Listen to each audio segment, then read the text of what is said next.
আসন্ন জাতীয় নির্বাচন সংসদ সদস্য প্রার্থীদের নিরাপত্তা নিশ্চিত করতে পুলিশ প্রয়োজনীয় ব্যবস্থা গ্রহণ করেছে বলে জানিয়েছে ঢাকা মহানগর police DMP commissioner Sheikh Mohammad Sajjad Ali.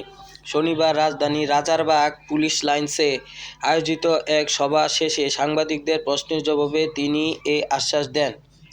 ঢাকা-৮ আসনে সম্ভাব্য প্রার্থী ও ইনকিলাব মঞ্চের মুখপাত্র উসমান হাদীর উপর হামলার বিষয়ে ডিএমপি কমিশনার জানান, এই হত্যাচেষ্টার ঘটনায় জড়িত প্রধান সন্দেহভাজনকে ইতিমধ্যে শনাক্ত করা হয়েছে।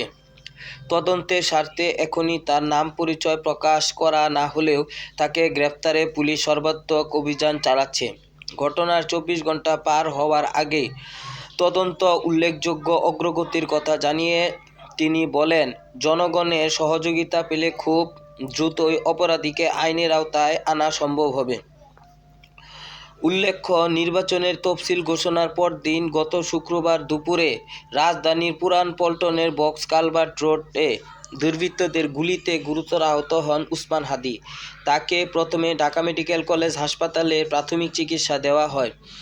পরে অবস্থার অবনতি হলে তাকে এভার কেয়ার হাসপাতালে স্থানান্তর করা হয়। বর্তমানে তিনি সেখানে নিবিড় পরিচর্যা কেন্দ্রে চিকিৎসাধীন রয়েছেন।